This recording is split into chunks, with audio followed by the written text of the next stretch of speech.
Hey there, friends, Nibs again. Out here in the garage tonight, doing a little bit of goofing around.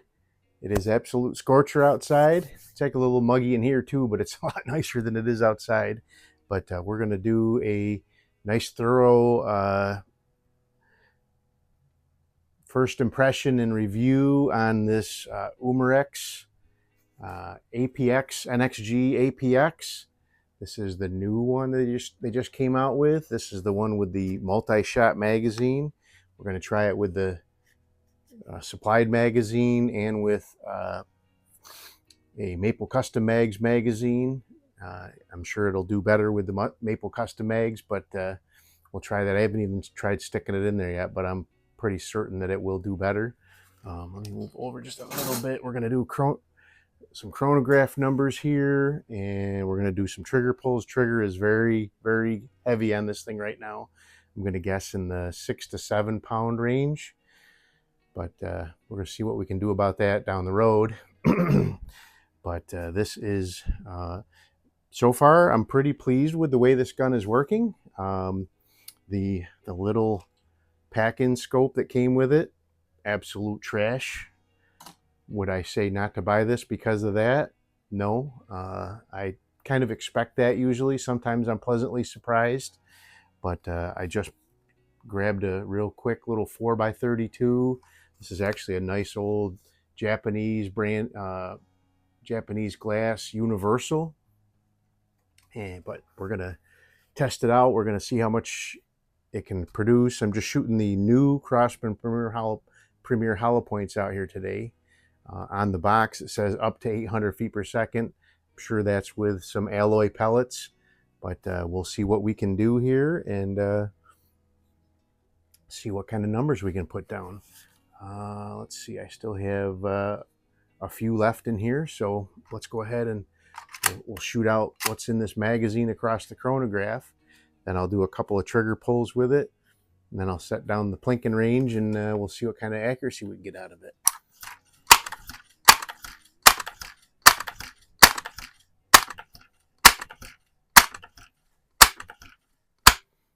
Really easy to pump. Even up on 10 pumps, it's still nice and easy to pump. So, but that's the way the other one was as well. All right, 646 feet per second. Far cry from 800, but I was kind of expecting below 700, really.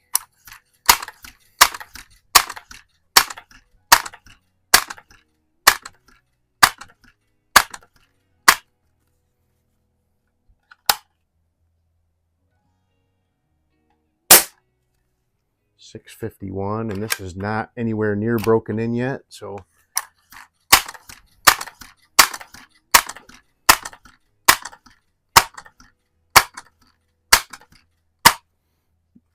very easy to pump, very much like the Daisy 880 type of pumping pressure. 653, very consistent though. Oh, that was the last one. I thought I had more than that in there, but anyway, that's fine. We'll run with that. Just 3 shots, and they're right there all together. Spread of 7 out of all those. Some 7 foot-pounds of energy, really pretty good. So let's just do our. I'm sure it's not going to make a difference, but we'll just put a couple pumps in there for the sake of argument. But it does have an automatic setting safety every time when you open the when you open the handle, it automatically pushes that safety down. So you have to turn that off every time. All right, we'll do a 3 pull average here. It's not as bad as I suspected. 4 pounds, 14 ounces. Let's see if there's any difference without putting any pumps in it. I don't think there will be, but nope. 4 pounds, 15 ounces. Let's do one more, and then we'll do an average.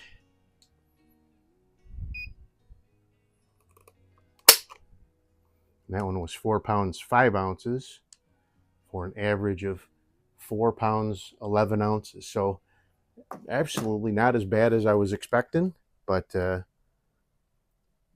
going to go ahead and pause the camera, get my downrange stuff set up. I use the same phone for my capturing my chronograph data and for my downrange camera, so I got to get that set up. So stand by.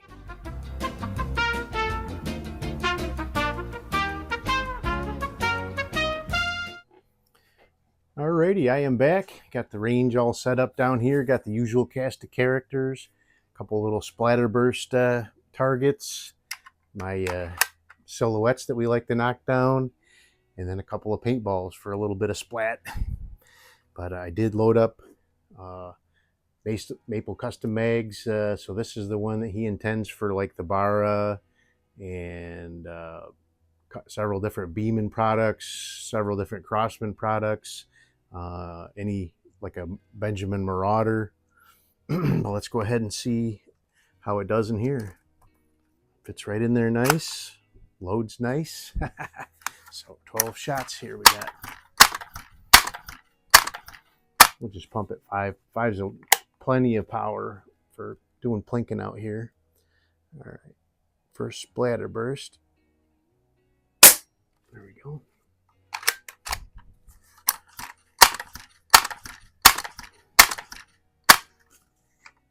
Same one.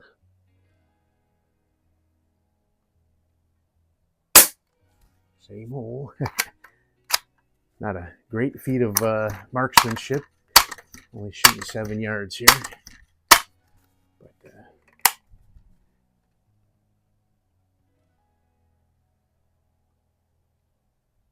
not bad. Not bad at all. All right, let's go to that other one. So I'm planning on doing 3 and 3, and then I have 6 targets total. So hopefully I don't miss nothing, and we don't have to go to that, because I did load up the second mag here. But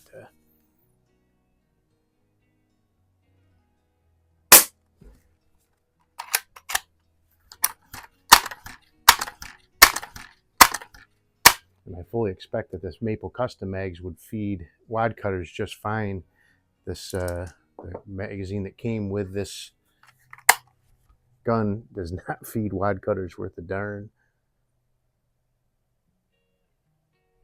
It feeds round nose pellets just fine.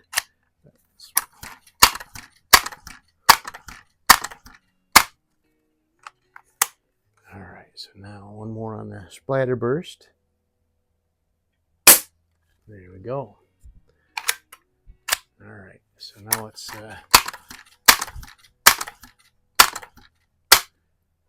knock over the ram.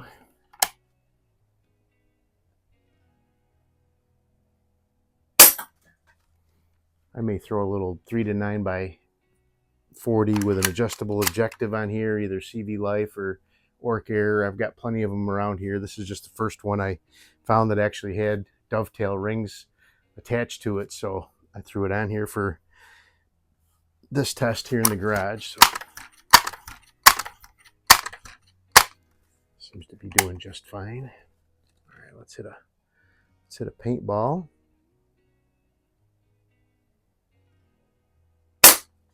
No problem. Nice splat.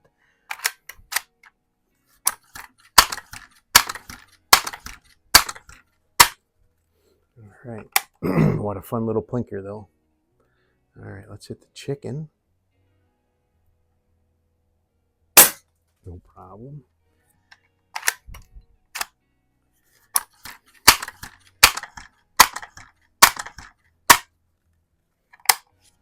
Now the turkey.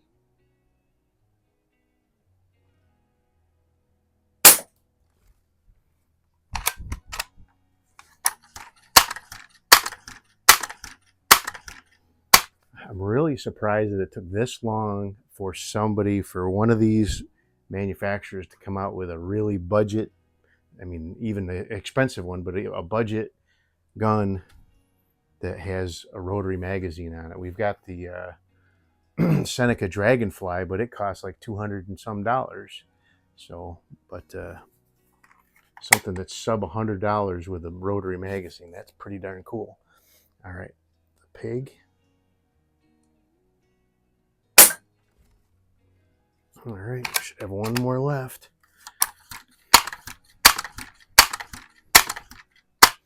All right, green paintball with the yellow guts.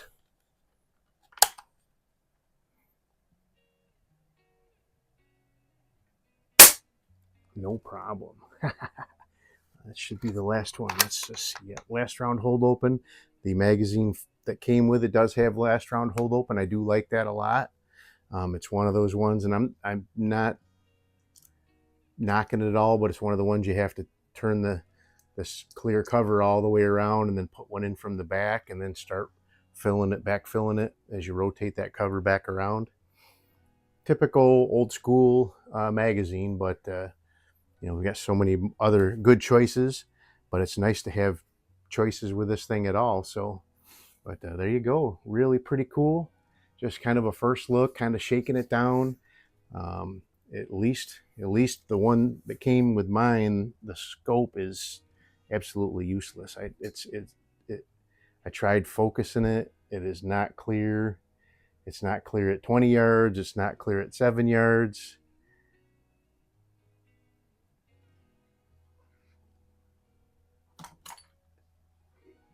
If anybody from Umarex is watching this, leave that out. You know, save us $5 or whatever it costs for that stupid little scope, and you know, make it be $65 instead of $70 for this cool gun. But it is a good little plinker though. I really like that.